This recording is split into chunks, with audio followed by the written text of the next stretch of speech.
The dead cannot cry out for justice. It is the duty of the living to do so for them. Lois McMaster Bujold. Welcome to Grimly.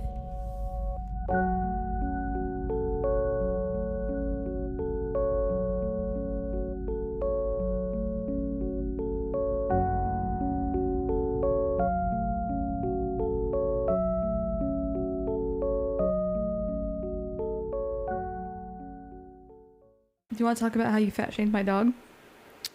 I mean, it sounds like you do. I'm concerned for him. Oh, it's funny. Yeah, and listen, you see him every day. Mm-hmm. I don't see him as often. Looked a little tubular. He's a little thick boy right now. He's got some. He's got a body by ottoman. Yeah, a little bit. Yeah, a coffee table. But listen, he's a good boy though. That's why I want you to know he's gaining weight. Yeah, I mean, we haven't been like hiking as much because it's winter. It's winter. It's almost spring, which That's is true. The worst fucking season. Well, you know what? I did actually have a mental breakdown. Not this past weekend, the weekend before. Just a cute little mental break. Menty, and I cried all weekend. Really? And I was like, this is not normal. Something is wrong with me. And then I was like, oh, it's March, or it's about to be March. Yeah. It's like deep into February in Washington State. Yeah. And then I did other things too, kind of like, I actually signed up for Pilates course. Oh, that's cool. I was like, I've been on my Peloton. Okay. I was like, let me just exercise for my mental health. That's how things are going. I mean, also just the state of America right now is pretty not hard. helping. You know? Yeah, we talked about Congress acting a damn fool. Right. On the TV last night? I think it was last night. God, I don't even know what day it was. We're just so white trash. Mm-hmm. And it's really hard. Yeah. Yes. I did go to a protest last week. I know you did. Yeah. Yes. Yeah, they brought my fat dog with me. And he made the news. He did. He made the social media news. There was a couple reporters that took pictures of him. I did not get their information, so he's out there somewhere. Cute. Yeah, it was good. It was protesting the recent illegal firings of National Park and National Forest staff, and it seems like they're trying to square up to gut some public spaces for mining and drilling and all that shit. It would not be too much of a stretch to wonder if that was the motivation, because why? Right. And then to that I say, what would Teddy Roosevelt say about that for all y'all? He was the man's man of a president, for sure. Yeah. Yeah, I mean, it did feel good. Everyone's grandpa's hero. Right, your dad's hero. Seriously. I don't think Teddy would approve. No, he definitely would not. And he probably aligned with you in a lot of other things, that's for sure. But it felt good to go do something, that's for sure. That's good. There was like 300 people there. Only got one middle finger. Okay. Oh, you mean driving by? Yeah, someone drove by and flipped us off. That's crazy. I know. My friend Lindsay. Really, dude? Was it a dude? Mm-hmm. I was like, that dude doesn't like to go to a national park? He was a guy in a big-ass truck. Of course. Yeah. Bro, you don't like the outdoors? Right? You pretend you do with your big-ass stupid truck. This is one thing that everyone should care about. Yeah, I agree. Protecting public lands. Yeah. Is something that everyone should be on the same page about. But agreed. When you're in a cult, it's hard to... I did find a really good serotonin boost video this week. Did I send it to you? It's this video of this bobcat at some sort of nonprofit that like rehabilitates like wildlife. Yes. And evidently bobcats, when they're like aggressing and they're like growling at something, they do raspberries with their tongue, like they do. Yeah.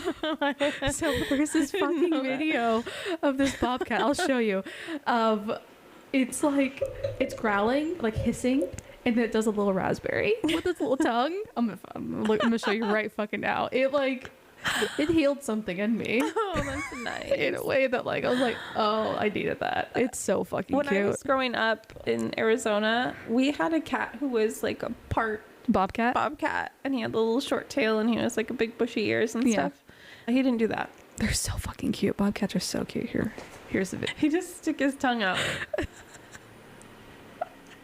Oh, they use the tongue to growl with somehow. Right. It's like making a noise. But it looks like he hisses and then he like sticks his tongue out.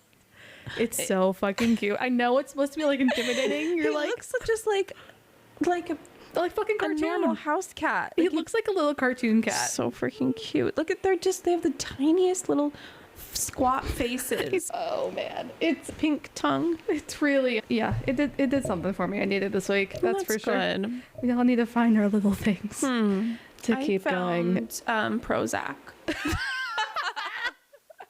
Amen to that, sister. Good for you. Yeah. Is that going well? Yeah. Okay, good. I found a little something called Prozac.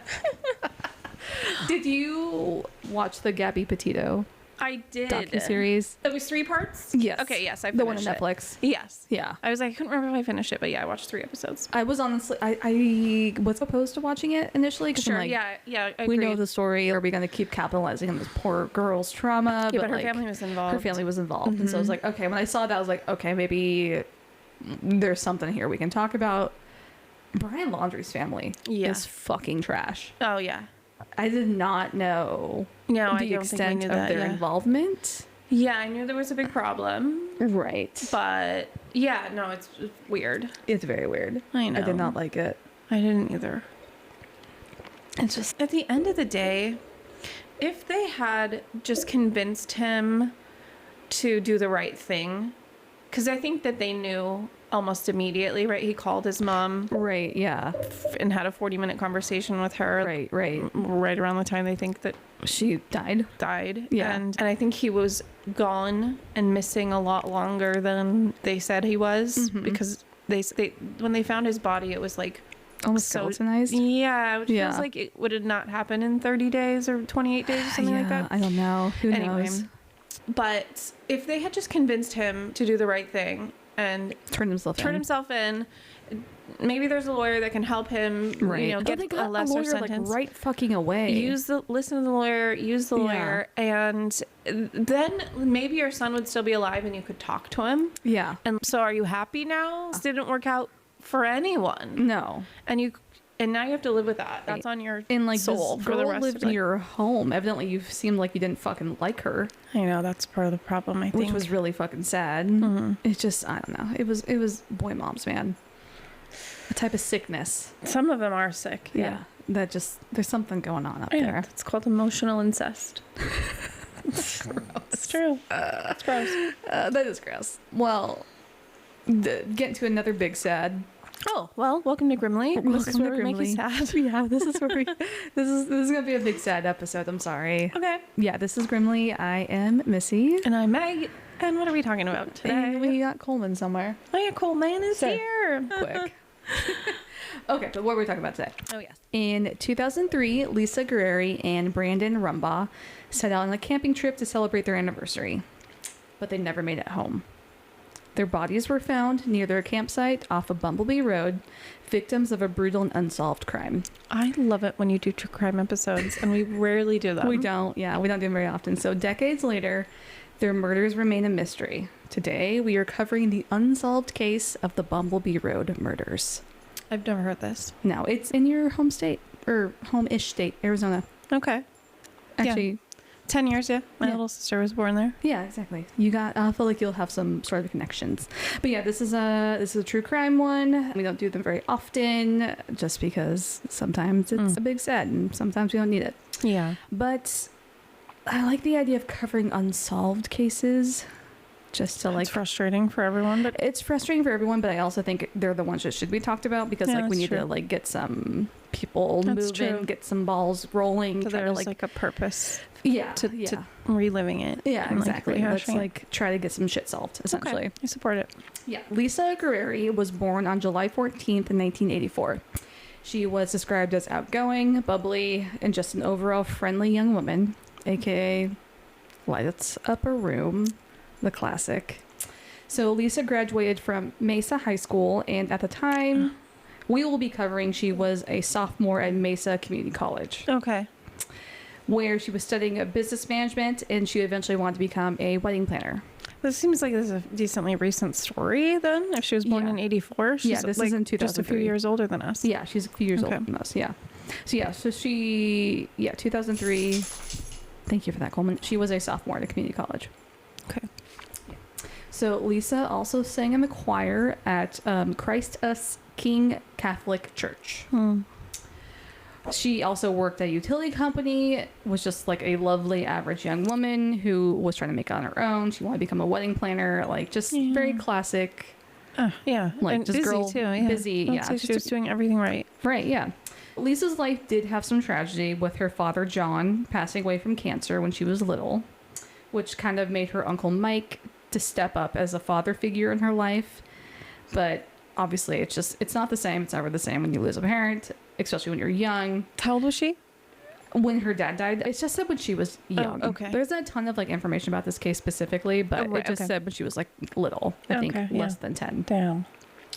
But she at least had her Uncle Mike to be around, like a good solid male role model figure in her life. So at the time of the murders, Lisa was dating a 20-year-old man named Brandon Rumbaugh.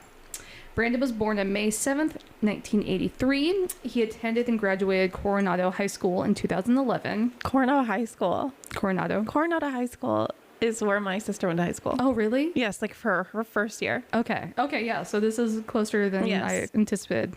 He then left to attend Arizona State University, and he was also in the Marine Reserves. Okay. He was also very busy. Yeah. This is a cute couple. I know. Yeah. So Brandon was described as goofy and spontaneous. He also had a great sense of humor, and he was just like described as like a fun guy to be around, like kind of a life of a party type of guy. So Brandon was described as tall and a skinny kid growing up, but once he hit college and joined the Marine Reserves, he definitely bulked up and got into fitness.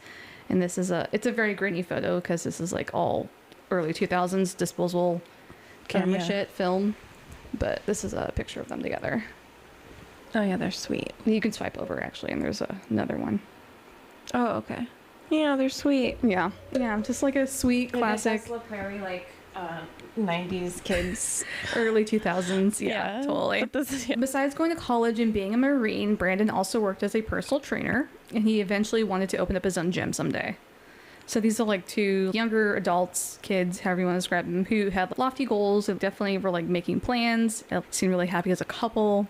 There were a couple sources that said that they'd actually gotten engaged recently before all this happened, but it was a mixed bag with that. So Brandon wasn't just a gym bro, though. He also played drums in the local band and also loved to do artistic sculptures as a hobby. Wow. A well-rounded individual, right? Damn. The drums are hot. Yeah. The trainer thing. Uh-huh. And the Marines is hot. Uh-huh. It's good for you, Lisa. I know. And he's like artistic. Yeah. I bet they had a blast. Right? He sounds like someone who would be like written in a novel by a female. I know, it's a little much. This is like all the things you have time for when you're young. Right? I guess. Yeah, seriously. So and energy for, I'm like, Jesus, I need a nap after that one paragraph here. Brandon and Lisa lived together in Scottsdale, Arizona, and had plans to eventually get married. Paula, Lisa's mother, said that she liked Brandon and he really doted on her and treated her like a queen. So just like a top-notch man. Yeah. She seemed lovely too. It makes him even more sad, I'm not gonna lie. Yeah, this is gonna be fucking awful. Yeah, so this is where we get to the anniversary trip. So in October of 2003, the young couple decided that they wanted to go out and do something special to celebrate their 1-year anniversary. Originally, the couple wanted to take a 5-hour drive to Disneyland, but they were in college, and go to Disneyland is expensive, even in 2003. Damn, I was like, even in 2003, it was too expensive. I feel like it's never been cheap. I don't think it's ever been cheap. No, it's true. It's very expensive. Oh, yeah, exactly. So instead, they decided to go camping near Sunset Point in Bumblebee, Arizona. Bumblebee? Bumblebee, Arizona. I don't think I know where that is. It's kind of nothing. I think it used to maybe be a town. It's like almost like a desolate ghost town now. I think Sunset Point is the thing that's there now, if that makes sense.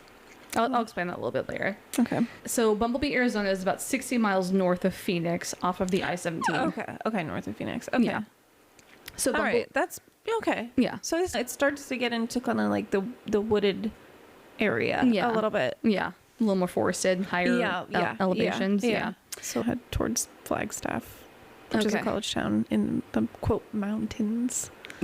Of Arizona. Yeah, there are big mountains in Arizona. That area is not really what I would consider. Is that the Sierra The Sierra Nevadas? Nevadas are there, but that's Yeah. I don't think that's where Flagstaff is. Okay. What do I know? You know more than I do because you live there. It's been a long time. I'm not looking at a map. Yeah. So Bumblebee is known as a ghost town in the Bradshaw Mountains.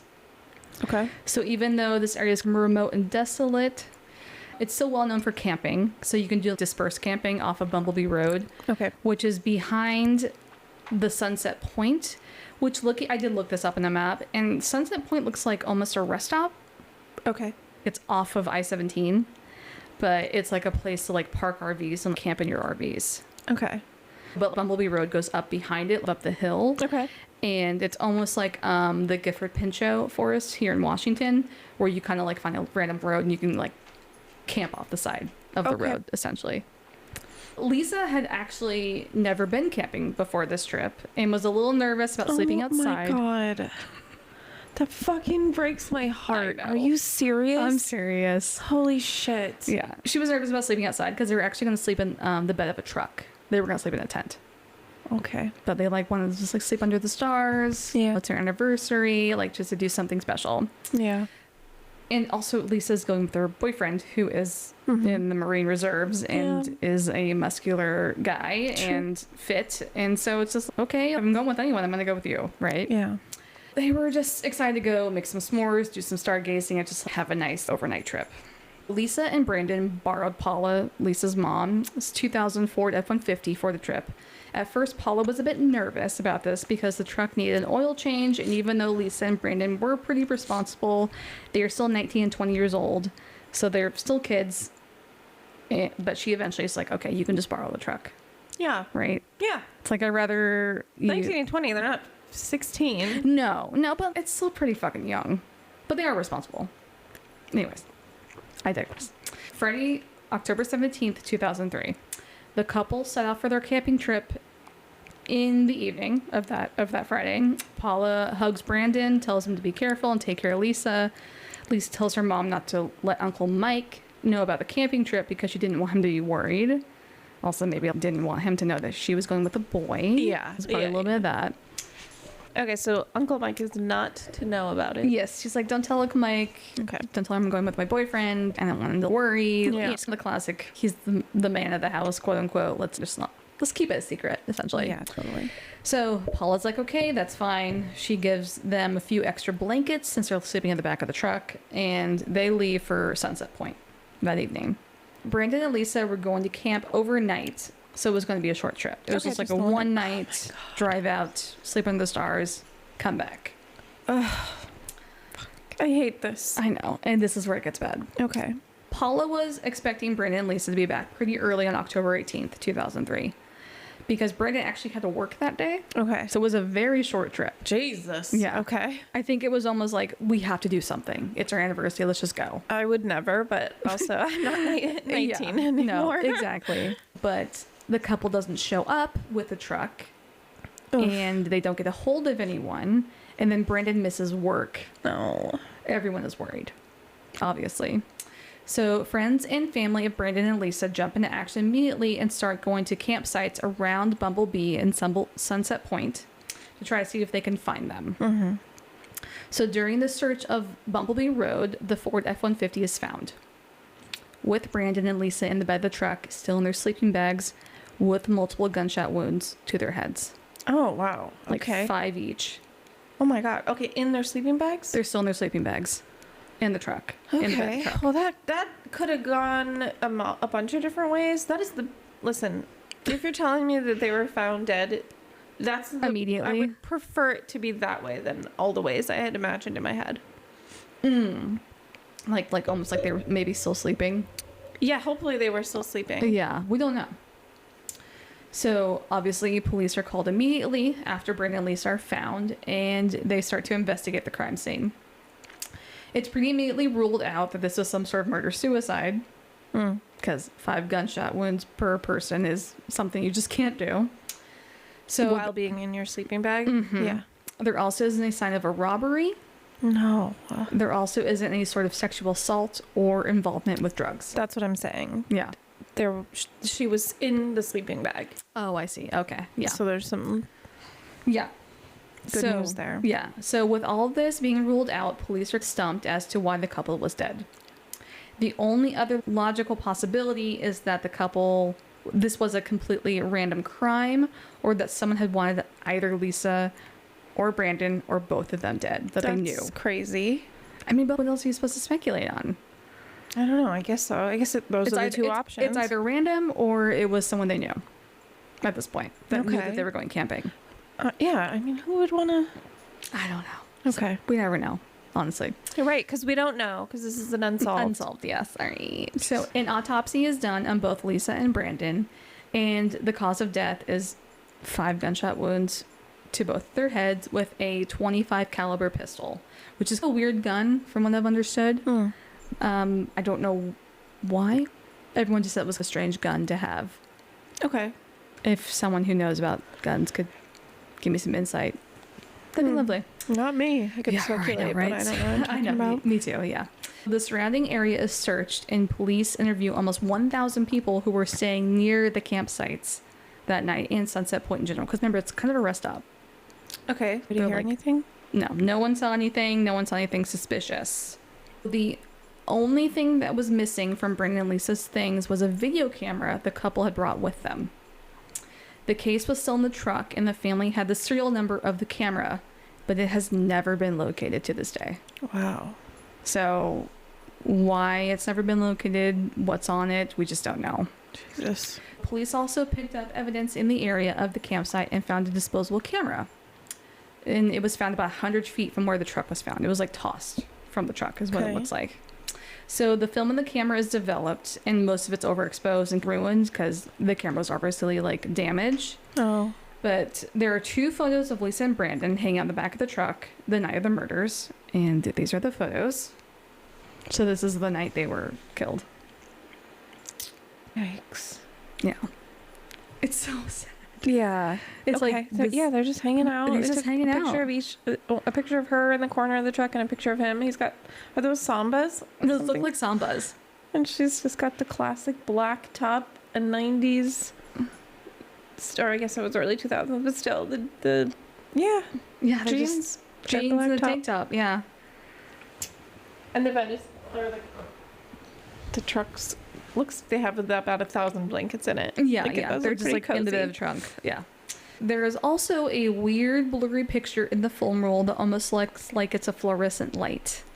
The police now wonder if the camera had actually taken a photo in the second location, and if they can find the location, then maybe they can find out more clues to what happened to Brandon and Lisa.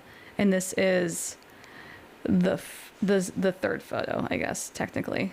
If you look to the side, you can see the light. It looks like it's the inside of a vehicle or something, doesn't it? Some people speculate it's the inside of a restaurant.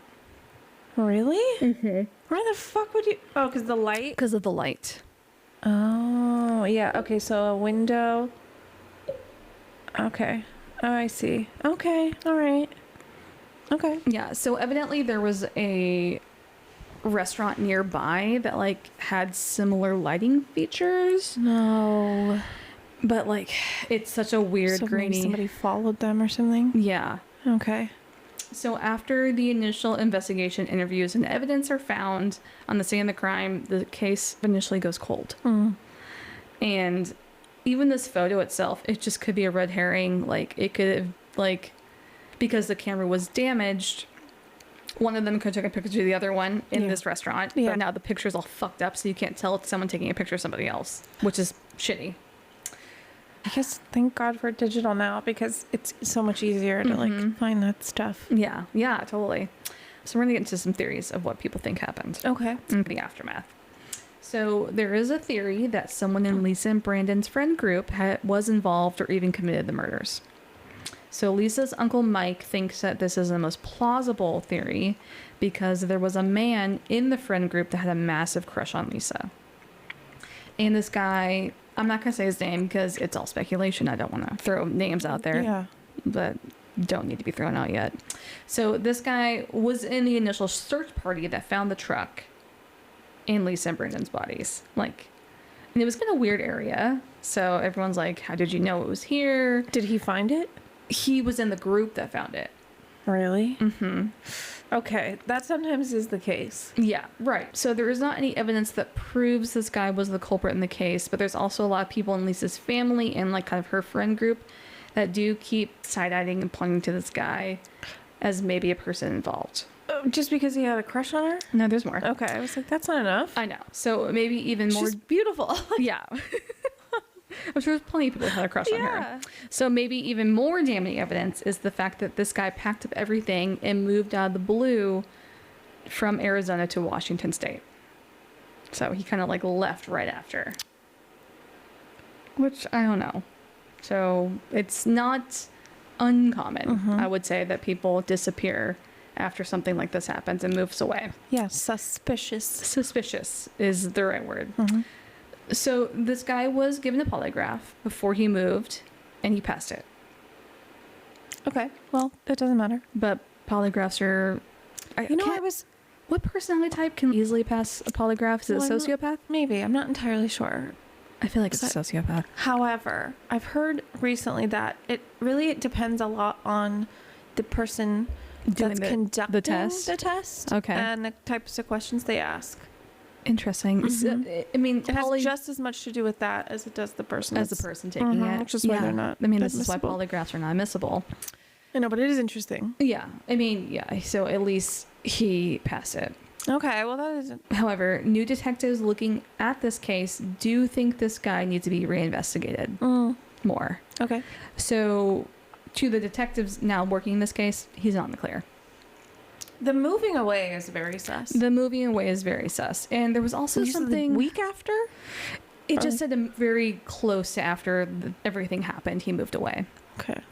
There was also a couple sources that talked about after he moved, the house he moved out was like spotless in a way that like some people find suspicious. I feel like that's maybe grasping at straws because... when you move out, you clean the shit out of a place and make sure you get your security deposit back. Yeah, that just sounds like a renter. Yeah. Exactly. Trying to get our... But I don't know, in this circumstance, maybe it means more than what we're... I don't know what that would have to do with it. They were shot. It's not like they were in the house. No, I know. But I mean, if he had clothing or something, maybe shoe prints, some soil on his shoes of the area. There's so many things. But...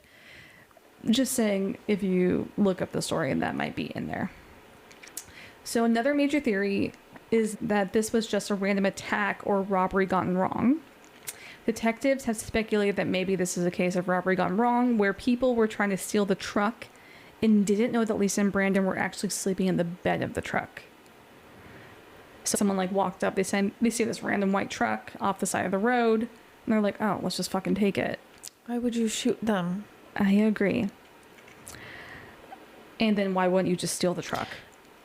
Yeah, and if they, and I guess we don't know the positions of the bodies, but it sounded the way you described it as they were still laying there.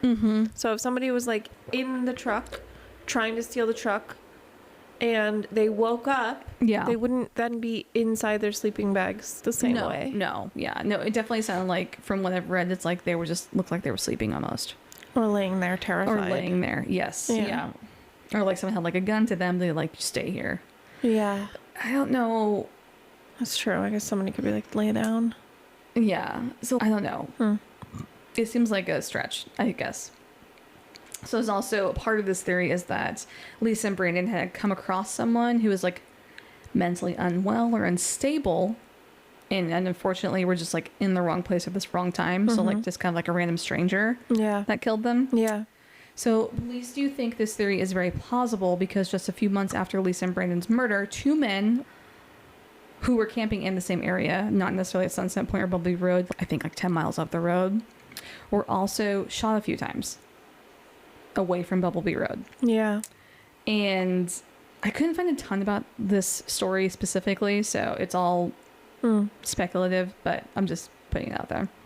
And so these two men were shot in an area called Crown King. Okay. So after being shot, the assailant stole the camper's truck and went on the run, where he was found in Colorado by police, where he then unfortunately took his own life before he could be questioned. Oh, dear.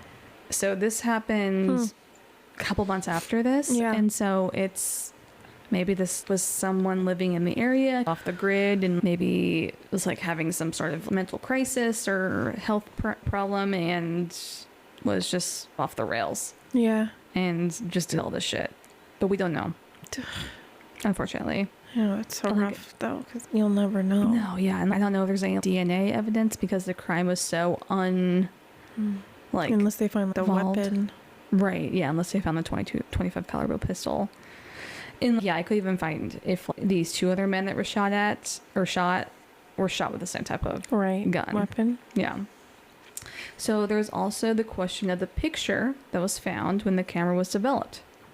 So it doesn't match anywhere in the rest stop that I've mentioned before, but it like maybe matches, not a restaurant, the rest stop, but it maybe matches a restaurant in the area, but that's also kind of speculation because we just don't know. Yeah. Right? It's not like a geotag on a fucking film picture, unfortunately. And if they were only up there for the night, I guess maybe if they already left in the evening, they just went up there to sleep. Yeah. Under the stars. I'm like, why would they not eat by the campfire? Like, I would think you would be eating... Like a hot dog? I would think so. Yeah, I agree. But maybe not. Maybe if you're like, oh no, we're just gonna stop on the way in, eat something really quick, and then just go sleep underneath the stars together. Yeah. Yeah, I mean, it's like there's not like a ton of witnesses that saw them like between like when they left Lisa's mom's house and like got to the campsite. Yeah, if they dined at the restaurant, someone would have seen them. Right, I would assume so, but maybe just would have served them. Right, yeah, someone who would serve them. Who the fuck knows? So no one knows if Brandon and Lisa had taken the photo or if someone else had taken the photo either. Like I said, this could just be a red herring. Yeah. Like one of the other is taking a photo of the other one. And it just is now weirdly exposed because the camera was damaged. We don't actually know if there's a picture of anything, unfortunately. So some also speculate that Brandon and Lisa could have maybe stumbled onto someone doing something illegal and that they were silenced because of it. And some speculate that maybe Lisa and Brandon had gotten something on video that they shouldn't have, and that's why the camera went missing. So it was like, oh fuck, this person... Well, that does make sense, because like the video camera was missing. Yeah, like this person up here is doing something fucking weird and creepy. Let's take a video. But I don't know. I know, but them still laying in the... Yeah, I mean, unless sleeping. the person saw them taking a video and then decided to wait to attack them until later in the evening when they were asleep. I don't know. Like, I thought, like, they just didn't decide to leave or just move their truck. Or maybe they did move their truck and someone followed them afterwards. It's true. Someone also could have shot both of them and then just put them in the sleeping bags in the back of the truck. And I guess I think you would know that if that was... I mean, we don't even know if the place that they were found is the place they were killed. I just mean if they were in their sleeping bags and then shot through the sleeping bags. Oh, I see what you're saying. Yeah, that's very true. You're right. Okay, that's fair. It's just, there's so much speculation there. There's there's a theory that I'm surprised hasn't been talked about is maybe they were selling some like drug running because that's close to the southern border and kind of backcountry stuff. And maybe they caught someone doing some illegal drug stuff and cartel involvement. Maybe. I mean, that it almost feels like an execution of these two people. It doesn't feel personal. Because, I mean, I think the theory of the guy that Lisa knew is interesting. But, like, why would he kill Lisa if he had a huge crush on her? Yeah. I'm not saying the person isn't fucking creepy, but... Yeah. It's... I don't know. It's weird, right? Yeah. Yeah. I mean, obviously, this is a ton of theories. There's not really any concrete evidence. All the stuff we have is all speculative, which is unfortunate. Yes. I hate it. Yeah, and the camera going missing, that could also just be like a random weird red herring. The people stole the camera, but the family had the serial number, so if someone like went to go pawn the camera, it should have been found. Right. Mm-hmm. Unless someone took the camera and videotaped everything and just wanted to keep the videotape. Like, where was the camera? They had it like... It was in the truck. Was it in the back of the truck with them when they were trying to sleep? The case was found in the cab. So somebody went into the truck, pulled the camera out. Or they could have been using the camera That's true. like on each other, like taking a video, like a funny video, or so maybe it was like, in the back of the truck with them. Yeah, like maybe the camera was in the, It's like the a weird case. thing to swipe if It's it a has weird nothing thing to do with swipe. it. Yeah. So 22 years have passed, yet the desert's wind still holds the unanswered questions of that fateful night. Lisa and Brandon's story remains frozen in time, their lives cut short with no justice in sight and still no answers. No arrests, no clear motive, only echoes of a crime that haunts the families, friends, and detectives are left behind. Cold cases like this are in the hundreds, if not thousands, waiting for the truth to surface.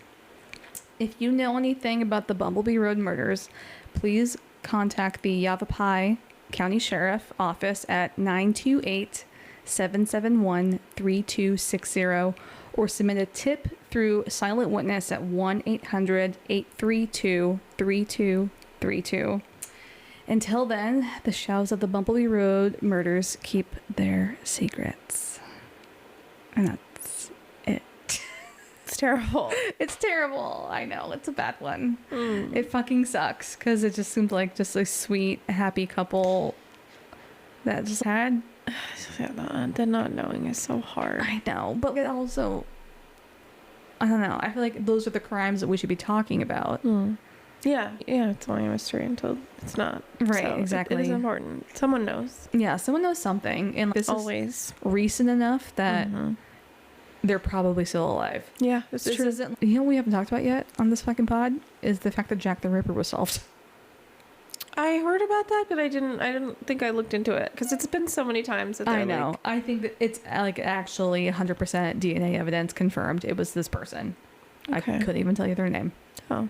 But that doesn't matter anymore because that person's been fucking long dead. 100. Yeah. This shit matters. That's true. This does matter. And that family. This actually makes me think of another story I might want to tell for the first time. Oh. I was like, oh, there's one. Yeah, we have we've been discussing off camera, off air, because we had a couple people ask that you did a story every once in a while. Every once in a while. Well, because we all know that you're not going to do it every other week.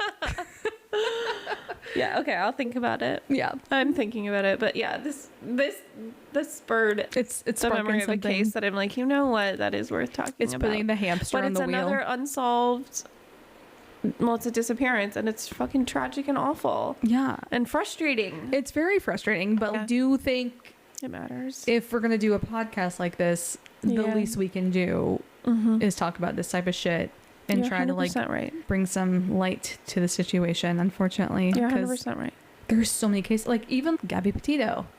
There were like nine people found Searching for during the search for her. Jesus. And like most of those are still unsolved. It's fucking insane. Maybe that's a pro of the parks.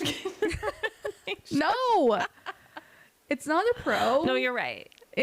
We should have more people out there. That's a good point. They were already short. I'm just saying I'm scared and I don't want to go there. Don't go camping. Are you scared of camping now? I'm always low-key scared of camping. Okay. If that would have not been me. Totally. I like a group. I was actually thinking about that. I'm like, this Bang would never do this. Nope.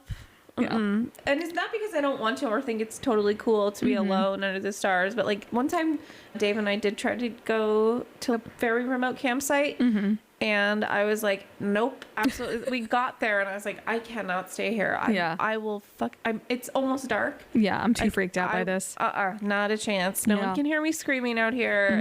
No. Yeah. And I'm not scared of him. I'm whatever else is out there. I'm just Yeah. like, absolutely not. Yeah. You're like, I could take you, Dave. I can't take anything else out here. No. Probably. No. Yeah, it made me think of, I went on this dispersed camping trip in the Gifford Pinchot with our friends Jane and Marcia during COVID. And So if you go in the Gifford Pinchot, you just drive up like random logging roads, you find a campsite.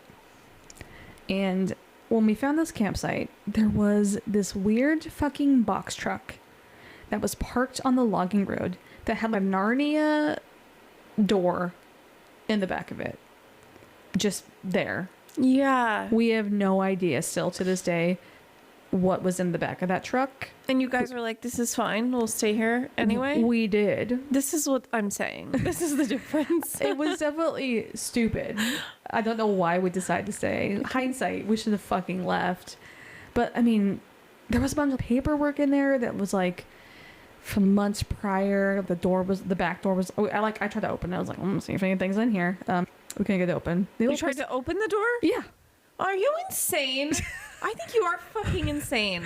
I would rather know than not know.